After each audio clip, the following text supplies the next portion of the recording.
Hello and welcome to The Actor and the Engineer. My name is Paul James. I am the actor. And my name's Josh Knapp. I'm the broadcast engineer. All right, here we go, Josh. All things Mad Max. Yes, I have to say off the top that I have a better appreciation of the Mad Max canon and especially Mad Max Fury Road. Where do you want to start? Because I'm dying to start there, but there's so many things to talk about. But I'm going to let you I thought that lead. I thought that I'd seen Road Warrior. I seriously thought I had seen it. I had never seen Road Warrior until this week. And so essentially the first Mad Max film I ever saw was Mad Max Fury Road. Whatever was 2015. So there was a lot there. It never really gelled for me. For multiple reasons, I just never felt like it was a constant like drumbeat, literally and also filmically of just action, and it seemed like too much for me, and I never felt like anything actually happened in the film. Which, after rewatching it again, I mean, kind of nothing does happen in the film. Spoilers for Mad Max Fury Road, but they literally like take the truck away from their town and then they bring it back to their town. Like, the people change, which is good, but like the stuff nothing really happens. There's precedence for it. All those films are like that. So really that's what I didn't understand, going into that film and seeing that film multiple times. The next movie I saw was Furiosa in the theater. And to me, that movie wasn't as good even as Mad Max Fury Road. I felt like it was an unnecessary movie, and I felt like there were multiple issues. I guess we can get into that later on. But really, the thing that kind of solidified my opinion on Mad Max Fury Road, my new opinion on Mad Max Fury Road, is watching the previous movies, watching Mad Max 2, or as it was called in the United States, The Road Warrior, and Mad Max Beyond Thunderdome. And I would probably say that Mad Max Fury Road is my favorite Mad Max movie. So that's and a very, very slight number two would be like barely underneath it would be The Road Warrior. So and we can get into that too. Just say it one more time for me. It's my favorite Mad Max movie. That's okay. You don't have to be defensive. Yeah. I just like to hear, we're gonna get there. Hell or high water. We're gonna get there. I have faith. I mean, yeah. I don't even know what other Taylor Sheridan movies there are. Hell or High Water may be my favorite Taylor Sheridan movie, but you're funny. I don't like it that much.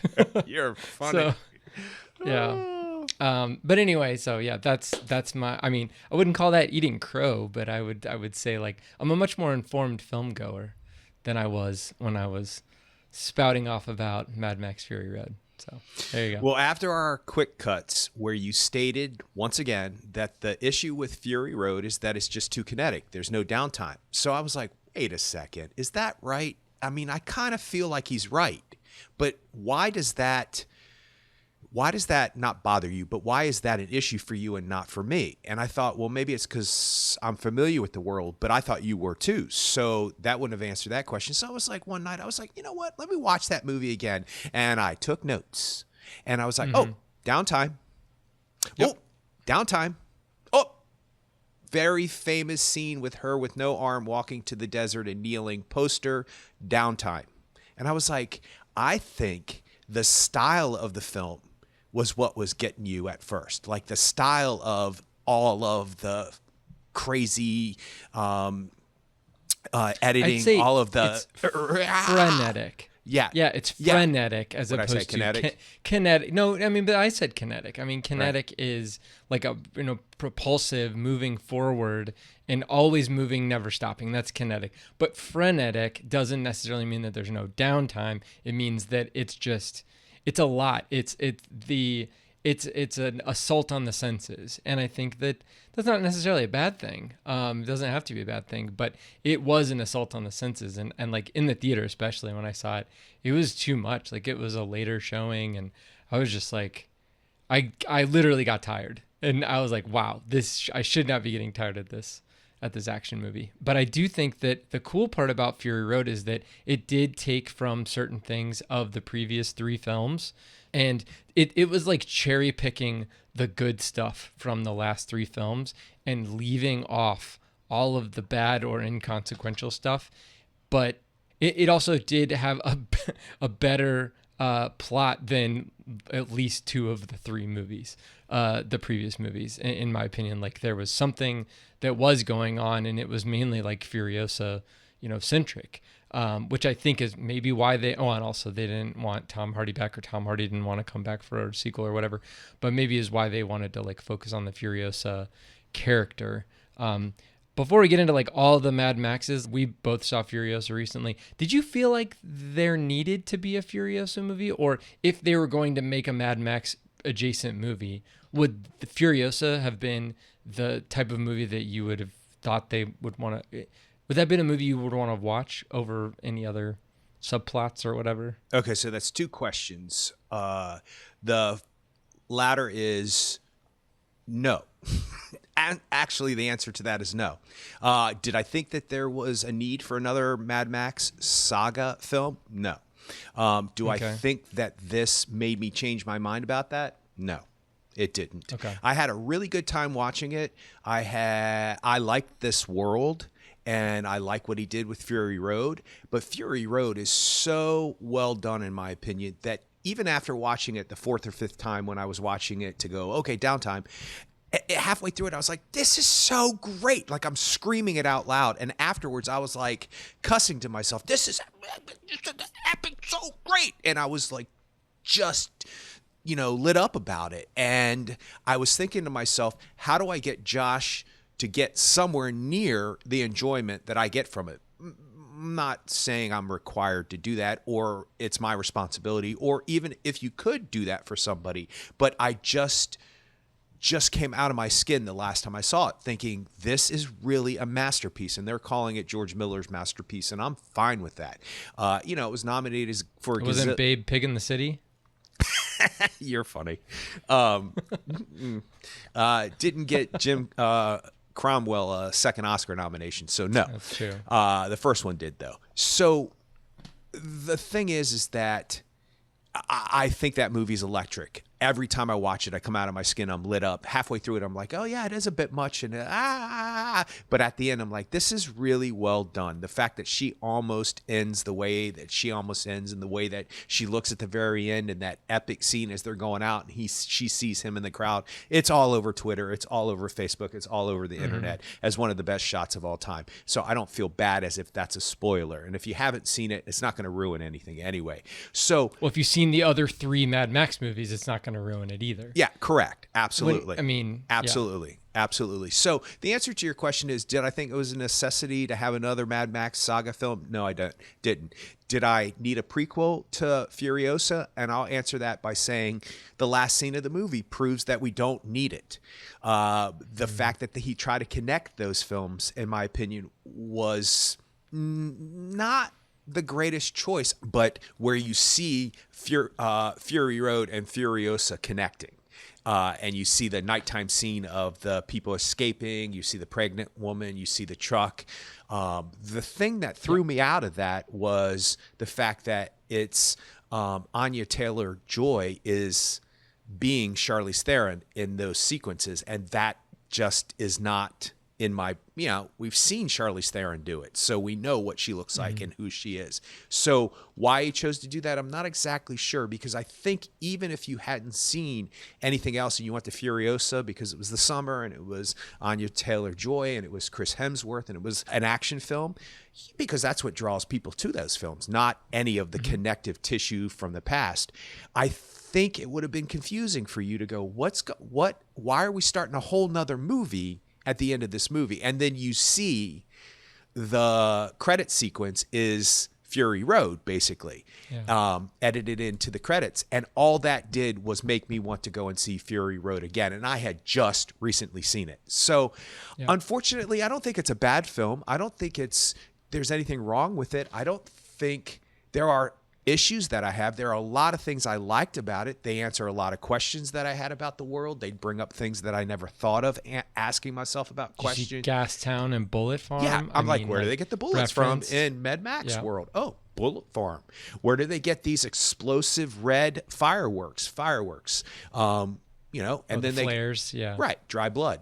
Oh, okay, that's a great explanation for that. How does Chris Hemsworth end up looking like he looks in the trailer? Oh, one of them explodes in front of his face, and now he's, you know, tainted with that color for the rest of the film. I dug all that stuff. I just don't think the movie is Furiosa centric. It's not centered around that character. It takes forever to get to her to be grown up, or the Anya Taylor-Joy character, and it's like 30 minutes. It's longer than that, I think. Is and it? Was it 40 minutes? It seems much longer than that, because I was itching for it. Now, there comes a moment when you're watching a film when what's happening on screen is not necessarily what you think should be happening, or at least what you're expecting to happen, and you just have to take a step back and go, okay, well, this is the film I'm being presented. What my needs are from the world are not important. What are they going to do with the way that they've twisted this around into explaining?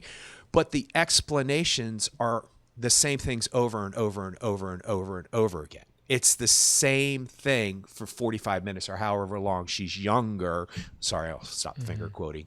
And so that was a little bit frustrating, because I needed Anya Taylor-Joy to like just be a powerhouse and just be a force to be reckoned with.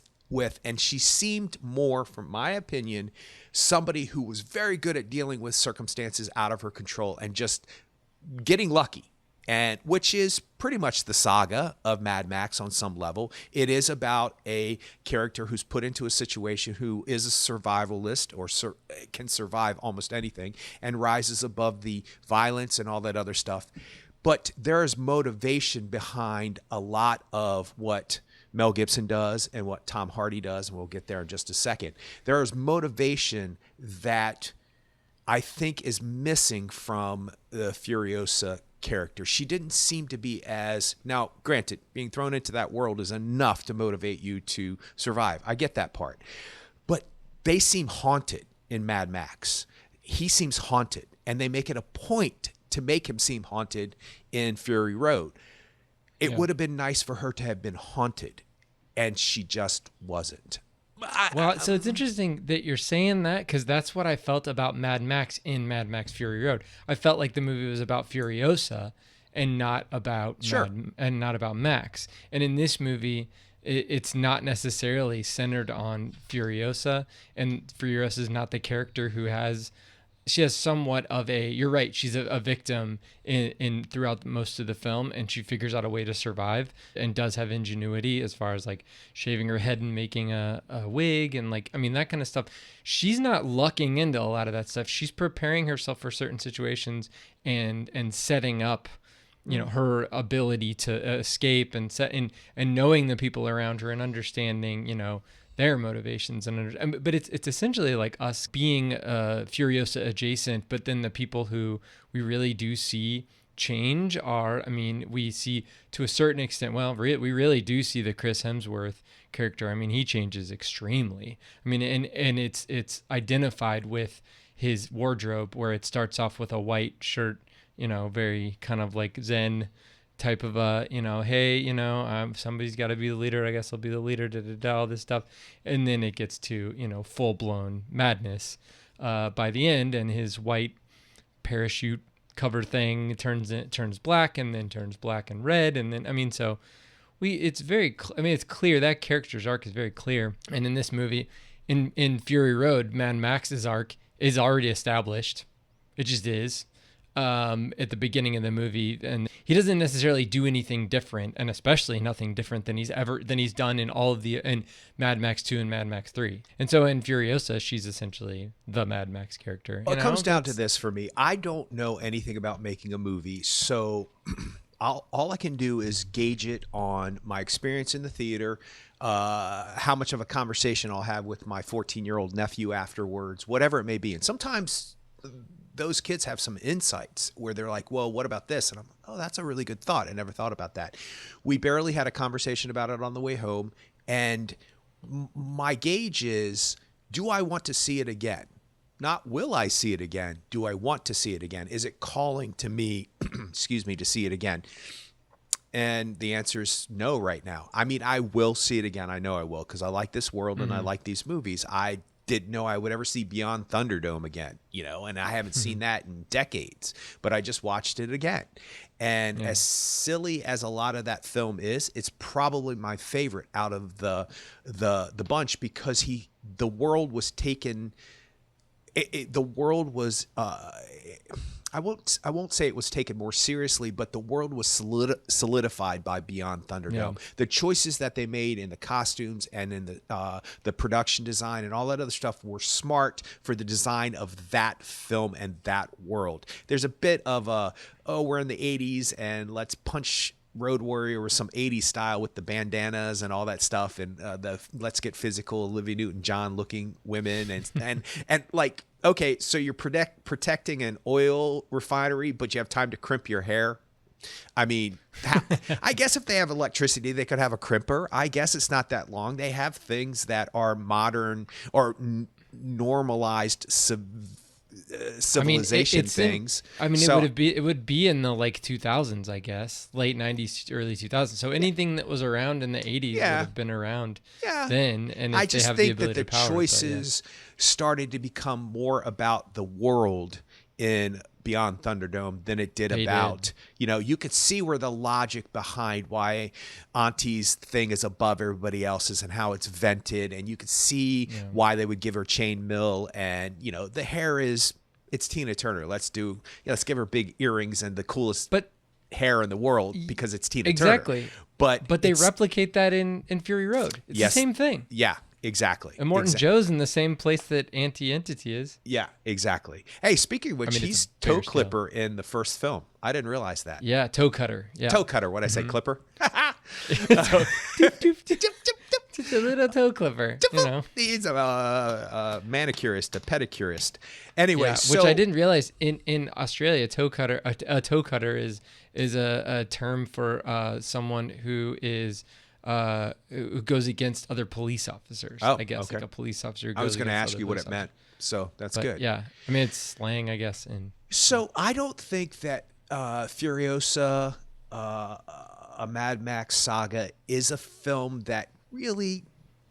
It's not the type of film that you analyze and you break down and you talk about what works and what doesn't work. It is entertainment. It is a fantastical world. He still continues on with the world, even though he went backwards, which was smart, because I'm curious about some stuff with the Citadel that weren't answered in this film. But can you imagine all those actors? He's doing a prequel. We're going to be in it. Yes, we're coming back.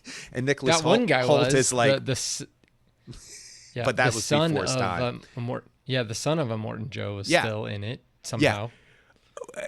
And that's a question that came up when I was watching. I don't remember him having a second son, and what happens to the second son. I thought for sure the second son was going to meet his demise. Scrotus. Yeah, which is rude. Both of their names are rude.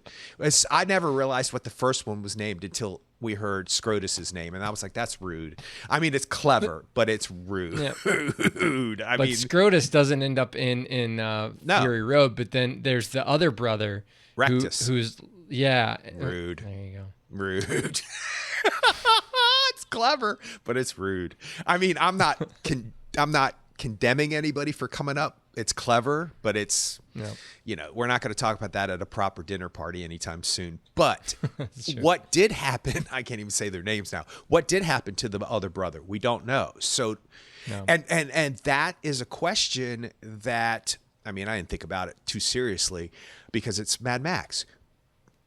Sometimes you just have to let it entertain you, and that's it. But if the film didn't end the way that it ended, I would think that there would be a middle part to this trilogy, if you will, where she grows up and you get Charlize Theron to come back and figure out how she gets all of the women the way where they are in the beginning of Fury Road. How did she do all of that?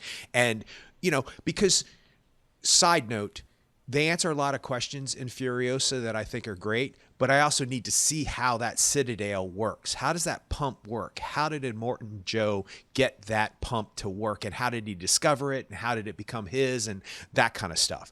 I need that answered, because that's a big, huge ask of the audience to just believe. And they explained it in Fury Road. You know, he pumped it up from the earth, and it's an aquifer. It's like under the underground, and it comes up through the rock, and he's able to store it. I need to know somebody who's dying of nuclear fallout, cancer, and all the stuff that is all over his body. How was he able to? I'm not saying he wasn't, because obviously he did, because it's in two worlds now, but what was the technical breakdown of that? And sometimes they just, I guess George Miller, he just skirts the top of these questions about this world, but he answers more questions in Furiosa than he does in any of the other films. I mean, there is some talk in the beginning of Fury Road about the Road Warrior. There's talk about the nuclear devastation and all that other stuff. So there's we know a voiceover.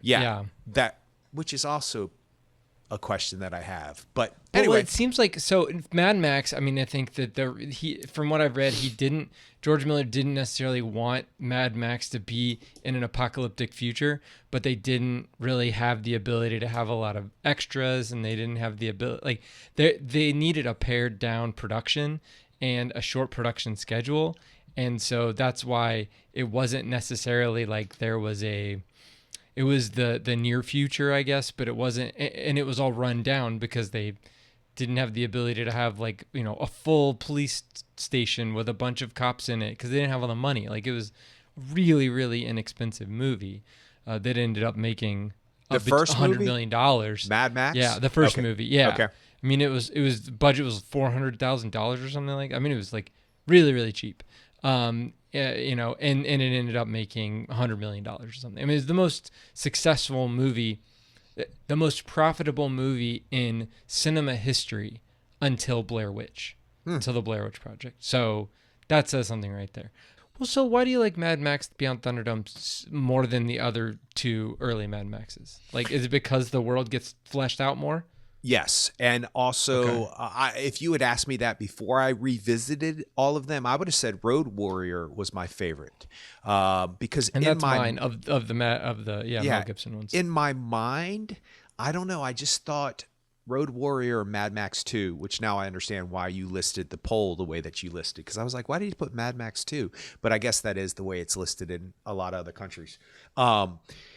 I mean, I saw all of those films in the theater when I was a kid, and there was something very severe about Road Warrior and very scary. And Mad Max, I didn't want to rewatch because when I was a kid, it kind of traumatized me a little bit. Just the fact that people were able to just like bully people into crazy scenarios where you weren't sure what happened to them when they're running half naked across the field. What happened to them? That was scary to me, you know, as it's a horror movie. Yeah. It really is kind of like a horror movie. And then, you know, there's some gore and it's very specific. And it was, you know, as a kid, I was like, ooh, and just the whole idea of a biker gang, it's just something in my head that just, made me frightened of it. And I was never frightened of Thunderdome because Thunderdome seemed much more of it's not a road warrior film. It's not a road film.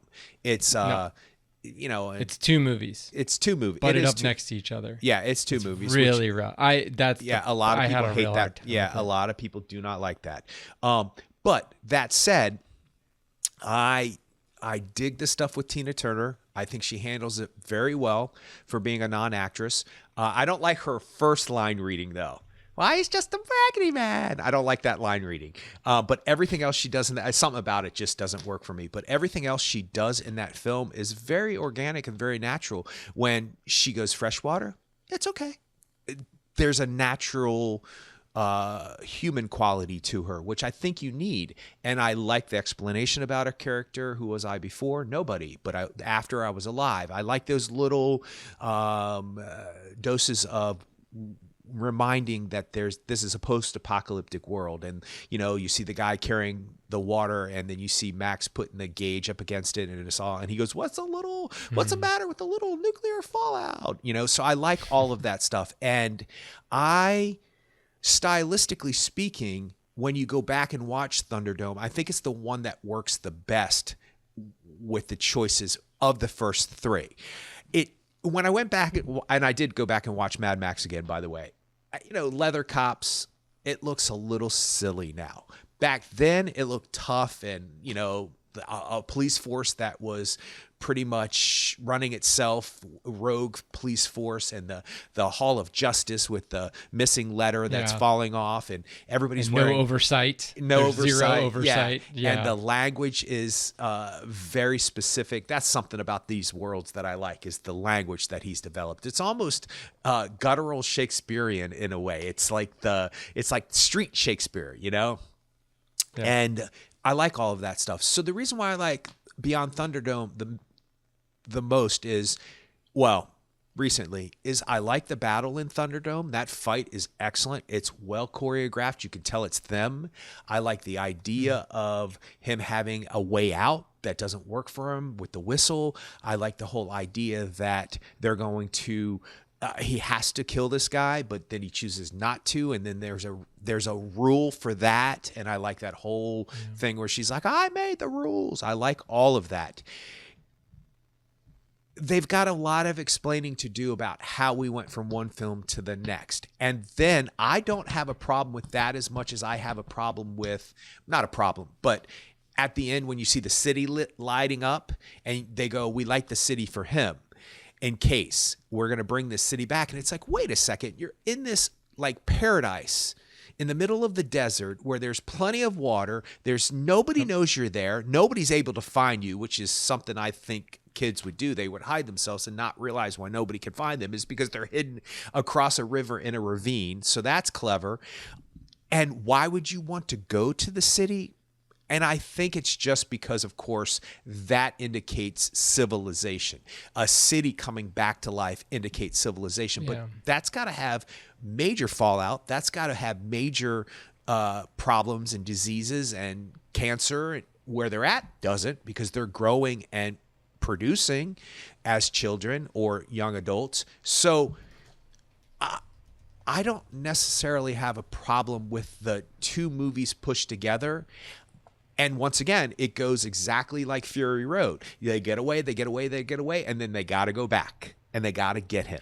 And then it becomes a bit farcical and a bit over the top and a bit kind of Circus du Soleil, where everybody's jumping in and out and flying over top of each other in the refinery, the methane refinery. And it becomes a bit of a children's Goonies movie, which I have no problem with. Or Hook. Or Hook. Like I got like a Hook vibe. Very much. Like I was expecting Rufio to pop out. That's very much something that I would agree with. Yes. Yeah. So the stakes are not the same because you're dealing with children. I think, and I'm just making this up as we're going along now, that putting children in that situation, I think they thought heightened the scariness of the situation. It didn't. He went for the ba-dum-tsh instead of the don-don-don. So anyway. Yeah. I think that the kids, I mean, the reason why they had to leave there, or the reason why they were pushing themselves to leave there, is that they had this hope. They had this mythology that was built up by the Captain Walker character, who we never see. And how it's gone. It's somehow, like, they think he's Captain Walker, but I had never seen Captain Walker. I don't really understand that. Like, I don't understand how long have they been there? There's women, young women that are pregnant, and everybody is very, very young. The oldest is probably 18 or something, or 20, the youngest of the people there. So I don't really understand that whole, like, they're procreating, but they're all like super, super young. That's a little bit awkward. But the other thing is that they have all of this, storytelling built in, and that they have this hope that somebody's going to come back to save them, and that there's this world out there. What is it? The Forever Ever? What, I can't remember. Tomorrowland. Yeah. So they are hoping for this, and they have to be disabused of that hope. And it's funny because it comes back in Fury Road, because he says hope is a mistake. If you can't fix what's broken, you'll go insane. So that seems It's a to great be, meme. especially once, yeah, and that's the other crazy part about the first Mad Max is the first Mad Max, like that character is not solidified until the very last frame of the movie, until he loses everything and he's driving, and that's it. Like that is Mad, like that's the Max character. And it's at the very, very end of the first movie. And I think that's why Road Warrior is the best of those three, is that we have an established character. We have a character whose motivation is just live. And at the beginning of Road Warrior, he has not, we don't really know what his code is. He's kind of a blank slate. But by the end of Road Warrior, he has a code. And so that's where I think that we kind of know in the third one that he lives by that code. And he shows it in the Thunderdome where he's not going to kill Blaster. They did a really good job in Beyond Thunder. I will give it this. Here is a compliment of Beyond Thunderdome. They took all of the road scenes that were great in Mad Max and Road Warrior, and they expounded upon them because they're great scenes. Both of those movies have amazing stunts, practical stunts, so cool, amazing. And how did they heighten that? They used planes, not just a gyrocopter, an actual plane. And then they also used the train, which is kind of a precursor for the Fury Road. Right. And the truck on the Fury Road, because it's a single, path. You can't really deviate as well. But And the you got train those is people kind on of the like sticks going back and forth in Yes. Fury Road, and then in Furiosa you have the guys flying. So he's upping the antes each time when it comes to stuff like that. So anyway, yeah. So that is really cool. And then also there is a little bit of a prequel in I think it's Road Warrior. There's guys that used like the poles to jump onto the tanker in Road Warrior. Oh yeah, They kind of volley, or what are they? They pole vault themselves onto the back of the tanker, and I was like, wow, they used that for the pole guys in the Fury Road movie. So the guy goes between the two trucks in Road Warrior and gets underneath the tire. That happens in Fury Road, also even in a more vicious way in Fury Road. That's violent. Like, and then you see the guy's arm hanging off. You're like, ooh, okay, yeah, that's tough. Yeah. But so that's the cool part. When you look at these 5 movies in totality, you can see that it's funny because the arc throughout the films is maybe more about the development of stunts and storytelling through the visuals than it is about the characters. Absolutely. That's probably why I had such a problem with Fury Road to begin with, is that I wasn't seeing that arc, number one. And number two, I was looking at I was thinking about the wrong things. Because in doing some more research, is that George Miller said in this movie, and these are not the only movies that George Miller's made, obviously, but in these movies, it seemed like, especially from early on, he was interested in making a silent movie that happened to have sound. And so he's kind of carried that through all of the films. Like, it's a Buster Keaton movie. It's a Charlie Chaplin movie. Like, you can tell what's going on without the people really talking. You can see what's happening right in front of you. And you can tell when things are important, when things are scary, when things are tense. And you can see that in the characters and in what they're going through without necessarily having to have the verbal backstory or the verbal explanations. So, I mean, that's a different kind of filmmaking. And so it's something that George Miller's really good at doing. And it seems like he's tried to make something new and tried to advance that with every movie. So, all right. So I think with Furiosa, go ahead. Sorry. No, go ahead. I was going to say, I think with Furiosa, he ended up kind of like, I don't want to say jump the shark, but he ended up kind of like saying, we'll do Bullet Farm, we will do Gastown, we will do all of these things, whether we have the money or the expansiveness or the reason or not. We're going to see it. And so that's the hard part, because there was a lot more CGI in Furiosa than there was in Fury Road.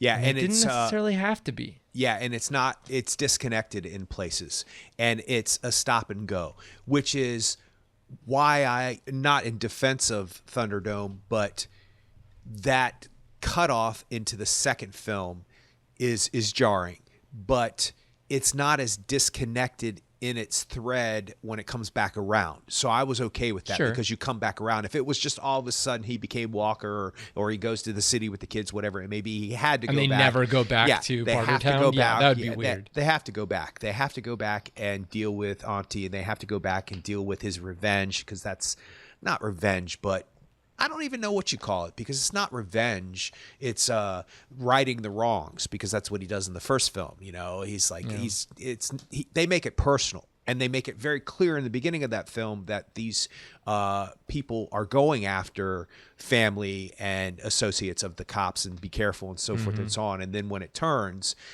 into his life and how his life gets destroyed by that, then I don't know what the word would be. It wouldn't be revenge though. So anyway, in Furiosa, it's very much 15 minutes and then 15 minutes and then barely trying to connect those 15 minutes together, and then another 15 minutes with Chris Hemsworth and barely being able to connect those two together. And then it's just disconnected. And maybe it's not, and I just felt that way, and maybe on a second view it'll be different, because sometimes, you know, you're taking a lot in, like Dune. Not to just jump subjects, but Dune Part 2, I don't think I took it in as deep as I did the second time I was able to sit down and listen to every single thing that they were talking about, because it is a very much character-driven whisper movie where everybody's talking about this, and you're like, what? And then some big thing happens and you're just blown away by the Emperor's ship, and you don't realize that you've just missed the ideology, the religious themes, the theology, the Messiah stuff. It's all there, and it's all very much from the book. But it took me to watching it at home on my iPad with my speakers on so I could get the whole experience. But all of that stuff is there, and I didn't realize it as much the first time I saw it, because it's so much to take in. So maybe Furiosa's like that. Maybe those connective threads that I think are very thin are much stronger than they are. I don't know. It just seems very disconnected. You're right. We have to get to Bullet Town or Bullet Farm. We have to get to Gas Town. And how he connected those doesn't work as well as it does, because it's not singularly focused. Thunderdome, until he goes to the kids, is about Thunderdome. How do you get in there? That's easy. Pick a fight. And then it becomes about Thunderdome. And that's the focus. Fury Road is about getting the people to safety. And then it's not. He has to turn back around. So in a way, that jump in Thunderdome, not to defend it, but it does have a precedence in this world of George Miller, where he just stops. Oh, we're not going to get to the green place because the green place doesn't exist anymore. Stop. Let's reverse everything we've just done and go back. Yeah. He did that in Fury Road. Same thing. That's what I'm it's saying. The same exact thing. That's what I'm saying. That's what I'm saying. The green place doesn't exist. I got you. Okay. Yeah, but that's the green what I'm place saying. did exist because we know it did, because she, Right. Sorry. We didn't know little bit that of transition she was, in my dialogue there. Yeah, that was the, like seeing the green place and seeing all that at the beginning of Furiosa.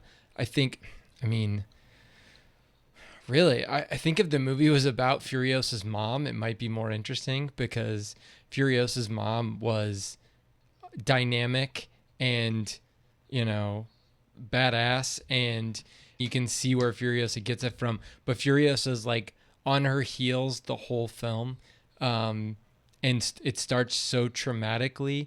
Her whole life is vengeance, whereas the mom, it seems like, has had some sort, obviously, hopefully she had someone in her life that, she was able to, to have time with and experience life with, and then they had a child. So that beginning scene, like, that was the character I was interested in, was Furiosa's mom. Well, that brings up a good point. Beyond Thunderdome, and I'm defending it because now I'm like Tina Turner, I love her. The questions that I posed when watching those films, all of them except for Furiosa, were semi-answered or answered. And I wasn't thinking about any questions except for what was being presented in that world at the time.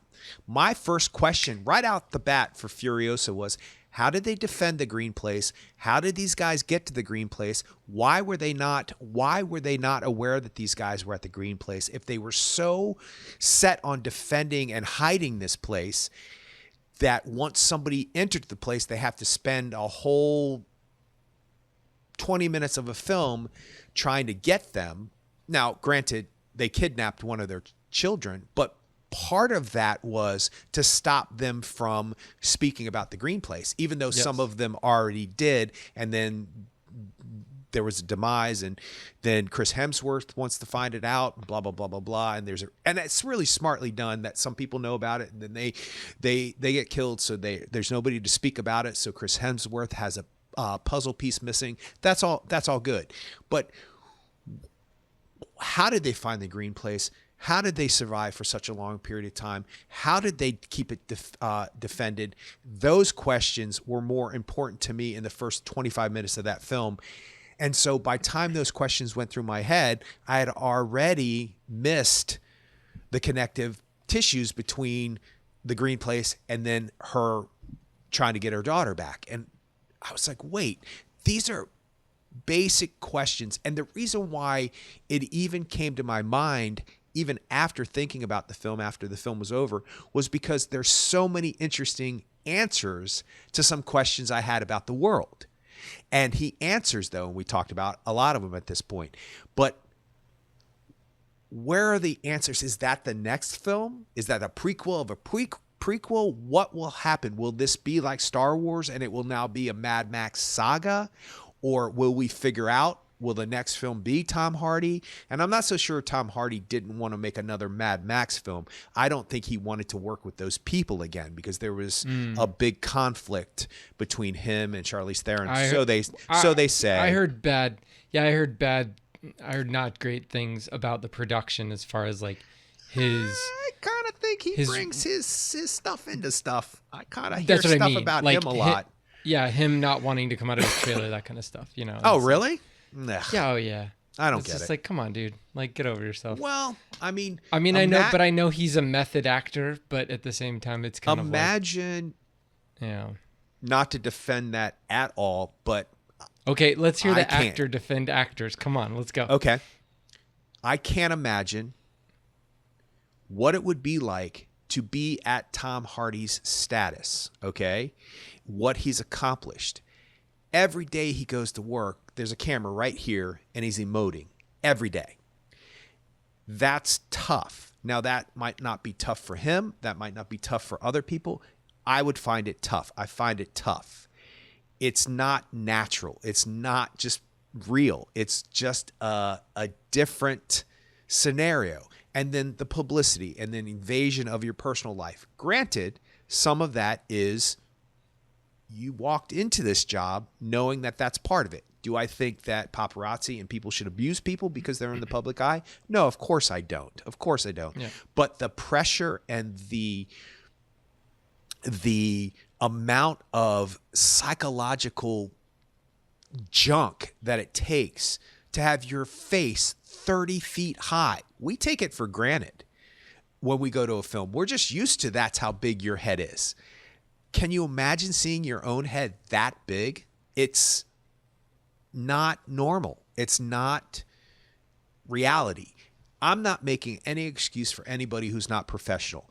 I can understand conflicts and I can understand not getting along with somebody because it's happened to me on a minor level.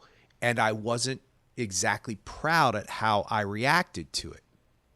Defense is I was reacting to something. I didn't cause it. Okay. Yeah. But I learned from that. And I will never, ever be in that position ever again. Ever. Because now I have the ability and the tools in my toolbox to deal with things that are uncomfortable when I'm dealing with everything else that I'm dealing with as an actor. So I also believe that the stories that we hear are not 100% true and I'm planted. Sure they're not. Yeah. I'll wrap this up by giving you a really quick example. I worked on a film with Michelle Pfeiffer years ago. Okay, I was an extra. That made it sound like I was in a film with Michelle Pfeiffer. That is not true. You're like Shelly and I, we had lunch every day. Michelle, how you doing, babe? Where she ended up getting an Oscar nomination for it. But anyway, she was on. Are you gonna say the movie? Come on. I'm starting to not remember it. As soon as I said it, I couldn't remember the name of it. What year? Don't make me say the year.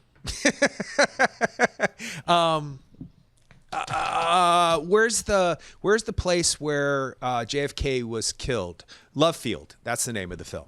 Love Field. Okay.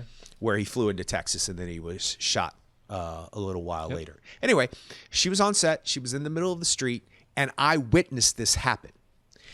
Somebody came up to her, a young girl, I'd say about 12 or 13, and asked if she could get an autograph. And she clearly, simply, professionally explained, hey, I'm in the middle of like doing this stuff. I can't do that right now. You know, and she was very polite about it, very quiet about it. I was standing about 5 feet behind her when this happened. About 10 minutes later, the girl comes back with her mother. And the mother was like, hey, can you sign this for my daughter? And Michelle Pfeiffer was very polite and said, oh, ma'am, you know, I've already explained, you know, if I got time, maybe later, but right now I'm in the middle of basically my work day. And the mother was like, well, that's fine. I don't care about that. I will never come see another movie of yours again, and I'm certainly not paying to see this. They were removed, as they well should have been removed, because the mother was very impolite. But then it dawned on me very quickly, if you were at work and I walked into your work and you're doing your engineer stuff and they're doing their TV sets and you're backstage and I come up to you and go, hey, Josh, can I have your autograph? You'd be like, dude, shut up. I'm working. Like, this is my work environment. So I saw a very simple interaction between people turn into this epic baloney story that this lady's going to tell for the rest of her life of how Michelle Pfeiffer was rude and blah, blah, blah, blah, blah, blah, blah. So the long and the short of it is that I have a hard time fully buying into these stories that somebody wouldn't come out of their trailer. I'm not saying it didn't happen. I'm saying that I always try to give like a little grace when it comes to that stuff.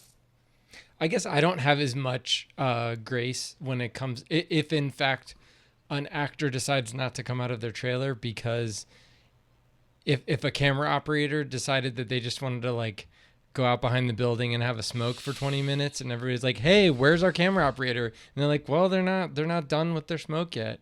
I mean, they would be replaced not the next day, that day with someone else. But because there's so much money and so much publicity and so much whatever tied into the casting of that actor, especially an actor on the top of the call sheet, they have a little bit more of a luxury. They have all the pressure, yes, but they also have the luxury of knowing that it's not as easy to replace them. So that's there's a responsibility there. And taking advantage of that would be what makes the scenario. Yeah, that's not good. Anybody taking advantage of that is not good. So yeah. No, but I also, sorry, I'm not trying to defend bad behavior, and I can't believe we're off on this topic, but here we are, which is a statement about the films we're talking about. Just saying. That said, the pressure to be number one on the call sheet might twist you in a way that you don't act fully the way you probably would act if you were 31st on the call sheet. I'm not saying that's an excuse. I'm not saying that that's a reason to act differently. I've seen it happen on the small levels that I've worked with, the people that I worked with. And sometimes I'm really surprised. I'm like, you do know this is a local community theater, and they just like, what?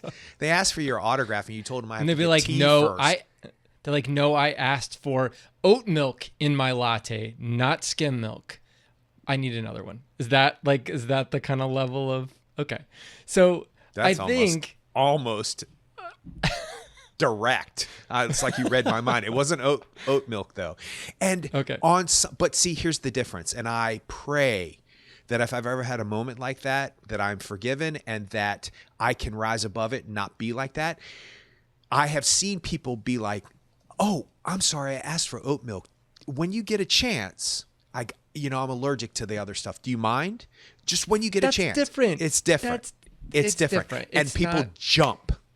It's the people who are like, Yeah. So, but I think that it sounds like, from what you're saying, it sounds like it's whatever the opposite of imposter syndrome is, where it's like, Tom Hardy or whoever we're talking about, at that level, is like, I have to be like this so that I can convince myself that it's worth them for paying me $20 million to star in this movie. Or like, it's because of imposter.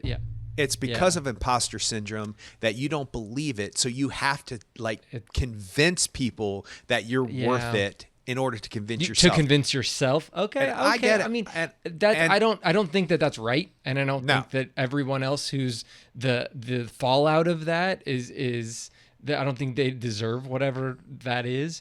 But yeah, I mean, you can twist yourself in a way to say that, like, yeah, there's something there that, you could see someone being like, I have to convince myself that I'm worth $20 million for 3 months worth of work.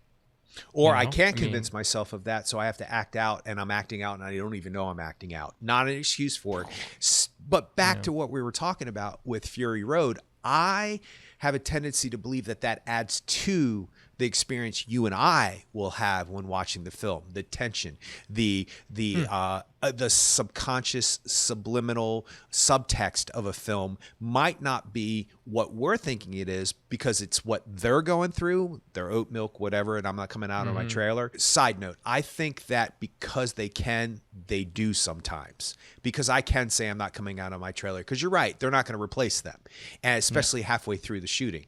Now, some of the best performances I've ever seen on film are people who think they're going to get fired every day they're on set.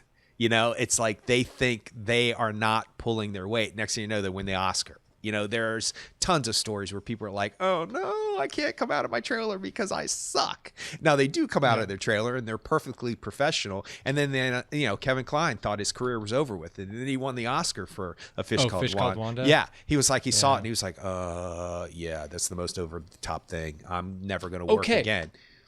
Perfect segue. Kevin Kline in A Fish Called Wanda, Chris Hemsworth in Furiosa. What did you think? I needed him to be menacing, not buffoonish. And really? And I think that they made a choice based on Chris Hemsworth's interpretation of the character, and they made it, my opinion is, it seemed like that character was different on the page than it was presented. And they had to do some kind of drastic difference between him and Morton Joe. By the way, does that mean immortal Joe, and they're just saying immortal? I don't know. Okay, I've never heard of the word immortal. I've only heard immortal. Well, so do you think the nose plays? No. Okay. No. No. And when he was doused with the dry blood, I was like, okay, better, much better. Okay. But the hooded parachute thing, I was like, Tina Turner made that look a lot easier and a lot better beyond Thunderdome. All you need is with her chainmail. Yeah, with chainmail. 80s chainmail. I love that dress. Shoulder pads. She still wore it until the day she stopped doing concerts. And it was Wait, cool. She wore it in concert? Well, yeah. Oh, yeah, I didn't absolutely. know that. Yeah, in the last tour, she did the big wig and everything. Dang. So, yeah, good segue. I needed him to be menacing, and I needed him to be severe, and I needed him to be, because name another character that's a villain, finger quotes, in a Mad Max movie that is buffoonish like that and gets away with all the things that they get away with. Nobody, but I think that the really scary villains, a lot of really scary villains are not menacing in the traditional manner. Alex DeLarge in A Clockwork Orange. He's not menacing in a traditional manner. He's psychopathic. Yeah. I mean, he does a lot of things singing in the rain. Yeah, he does a lot of things up to that point in the film where you're like, oh, that guy's not right. Exactly. And I think that's what we're supposed to have. We're supposed to have a megalomaniacal character who has the ability to control these people small number of people to begin with, has the ability to get them to do what he wants them to do, much like a Morton Joe, and is able to kind of hold it all together. Also, like Tina Turner. I mean, in Thunderdome, you can see where Tina Turner has always realized how tenuous her control on Bartertown is, but other people start realizing it, and she starts to really get worried. I think it is a great performance by her, by the way. I think that her ability to show us as the audience that, like, you know, the only reason why a society exists is because everybody agrees to be a part of the society. That's scary. And it's scary once people start disagreeing with that and doing their own thing. And then it's everybody for themselves. And so her kind of like, hey guys, let's all do this together. You know, hey, that's why they have those mantras, 2 men enter, 1 man leaves. Like they have their mantras and they have their things that they say. And it's a deal. It's a way to control them. Yeah. It's a way to control and handle them. But either way, I didn't think that that Hemsworth character, it didn't bother me that much. I felt like it was another way to handle it, and it actually allowed him, I think, to have more range than he would have had if he was a menacing bad guy. Yeah, I think some of the stuff, like the ripping of his like nipples and all that stuff, I was like, okay, that's Mad Max. That's Mad Max. Well, and it's Fury Road. There was the weird guy, like the accountant guy who had the nipple rings and all that stuff. Like, I get that, but I don't know. I know there's all that like S&M stuff from the very beginning of and Mad also Max people are scarred and hair gets ripped off and then they become bald for the rest of the film, and he has 2 tattooed tumors, and you know they're named, and so I get it. Okay, so answer me this. Name another villain in this saga that seems to stumble into what they've gotten. There's very much a purpose. Obviously, we talked about in Morton Joe, where he didn't stumble into it. He actually had the technology, and he actually figured out the technology of how to get that water up, and then he controlled the land that way. Entity figured out that Master from Master Blaster was the smartest guy, and how he could make methane out of pig excrement. Poop. So the way she says that too, I love her dialogue. We can't say it because I don't cuss on the podcast, but I would if I could, because I just love the way something about her tone is interesting to me. Play something sad. So call back to the first movie. I was wondering about that. Is it the same piece of music too? I don't know, but it was hilarious in Mad Max in the first movie where we go to the house and we hear the saxophone. I'm like, oh my gosh, it's just like Lethal Weapon. It's going to be in like 8 years from now. And then turns out she's actually playing the saxophone. His wife plays the saxophone. Yeah. That's hilarious. Yeah, I loved it. I mean, it's not supposed to be hilarious. I think it's supposed to be serious, because there wasn't like the sax overdub in movies for like sexy or transitionary or like that wasn't a thing in 1979. No. It just wasn't a thing. No. And they utilized it very well in Beyond Thunderdome, because it could have teetered the fact that he can't see, and the fact that his eyes are covered over, and the fact that that's a repercussion from the world they live in is what makes that sad. And that he's kind of like part of the freak show, for lack of a better term. He's got nowhere else he probably can do, but he can play the sax, and Entity likes the sax. So, but name another character that's a villain that didn't purposely earn their status. Seems Humongous. We haven't even talked about him. Well, but he's just the leader of a gang. That's all he is. And he could say that about he says toe cutter. I want to say Clipper. Toe Clipper. Yeah, you could say that about him too. He's just the leader of, and he's mad because his friend got killed, and he has to carry his little coffin around, and it's weird, and he's carrying that cross. Is it because it's body parts? It's all just okay. It's just the body. Yeah, they say that he's not all there. Yeah. Okay. Yeah. And that toe cutter is like, and he's got that one blue eyeshadow eye. See, things like that are unnerving to me. That production value and that costume choice is unnerving to me. Just like the guy's mask in Beyond Thunderdome, the way that it's off kiltered the whole time. It just is like unnerving. Iron Man. I can't remember what he's called. He's not called Iron Man. But It's like a kabuki mask or whatever. Yes, it which is. we had all over our walls in the 80s, by the way. All of those Iron Harlequins. Bar, What's his name? Iron Bar. Yeah, so you got to love it. You got to love the names. Yeah. Anyway, to wrap up the Chris Hemsworth, it didn't pull me out. It just did not have the effect I think it should have had. I should have been worried about him the whole entire time when I was worried about what is Emotin Joe and Nipple Guy doing? Like, what are they doing? I was worried, well, I don't know his name. And he's unnerving, too, with his big old elephantitis feet he's and like stuff. The businessman or something. Yeah, and I love the way he speaks to Chris Hemsworth in the beginning of that film. He's like, yeah, take your chance. Good luck. Bye. I love that. So, yeah, I kept thinking later on, and I think Chris Hemsworth handled it well, and he did a good job, and I have nothing against him. It didn't fully work for me in the film, but I could say that about some other stuff in the movie.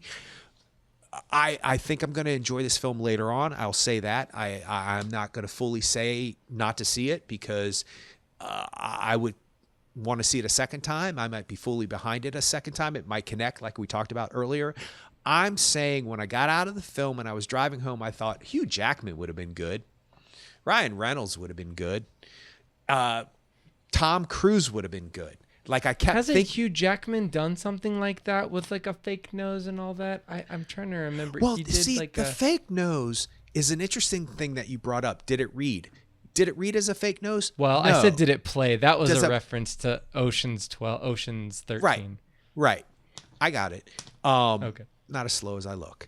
All right. What it was English, Paul. To me, the nose was a purposeful disguise to make you forget it was Chris Hemsworth when all it did was remind me of Chris Hemsworth with a fake nose. So I'm thinking to myself, well, maybe they didn't need it, or maybe they needed to do something else, or maybe they needed to rip it off halfway through, and he could be like the ghoul in Fallout where he just has no nose or no ear. Something where it wasn't just supposed to distract me from Chris Hemsworth being the villain. Sorry, I had to finger quote again.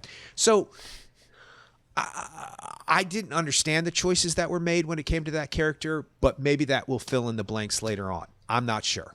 Yeah, because I'm not going to diss on this movie. I had a good time watching it. It was a fun ride. It was like an amusement park ride. It's like going on a roller coaster that doesn't go into a 360-degree loop. But still, you went underground, you went through a tunnel, you went through the water, you came out, you turned. It was still a fun roller coaster ride. It just wasn't as fun as this other roller coaster ride. Yeah. I mean, I'm sure it's going to come out on Max at some point, and I will probably revisit it. It's funny, I kind of like went down a dystopian movie hole this weekend, and I watched Escape from New York again, which, I mean, after watching the Mad Max movies, like John Carpenter knows exactly what Escape from New York is, and Kurt Russell knows exactly who that character is, and it also tells you that you don't need to know anything about a character to have a fully formed character as an audience. Like there's 2 lines in there. Ex-military, robbed a bank. Done. Let's move on. We don't know why he robbed a bank. Did he have family that was in trouble? His wife needed a surgery and he didn't have enough. We don't know, but it doesn't matter because that character is fully formed. And then I also you're watched saying RoboCop. The Max Saga doesn't do that? I'm saying the Max Saga has a backstory.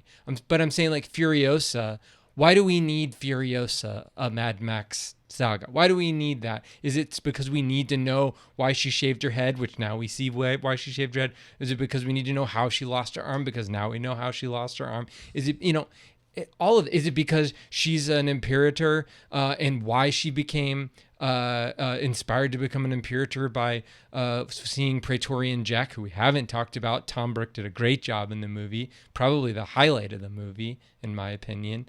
And Anya Taylor-Joy did a great job too for the amount of time that she was on screen.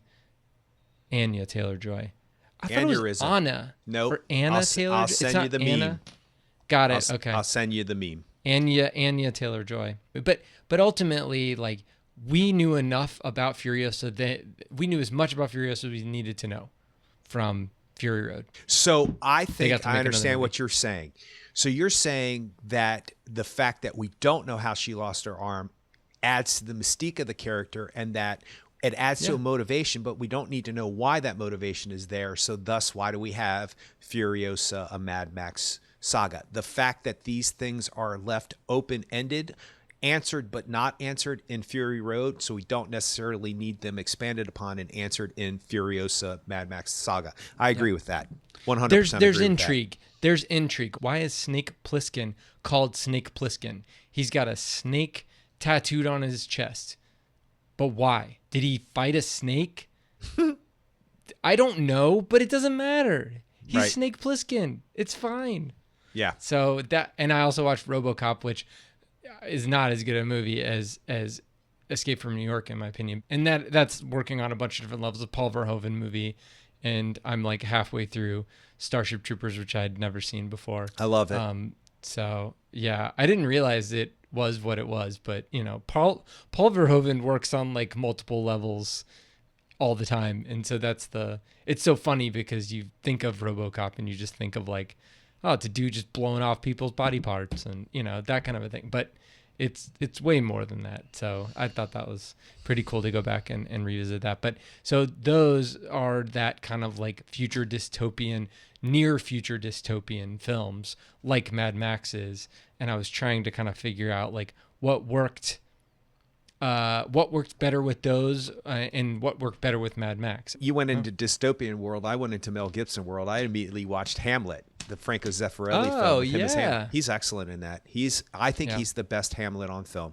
I do. We watched that in school. That's the first time I'd ever seen Hamlet. I need to figure out how much and what was moved around, and things are chopped up, and that's fine. That's what they do with Shakespeare on film. And they cut the first ghost scene, which is my favorite scene in a Shakespeare play. It has my favorite line in the Shakespeare play. And so that always is a little bit disturbing. And Glenn Close is way too young to play his mother. But other than that, it's Helena Bonham Carter's near perfect. Alan Bates is near perfect. As Ophelia? Glenn Close, yeah. And Alan Bates is the uncle, I can't think of his name, Gertrude, and Polonius is Ophelia's father, Claudius.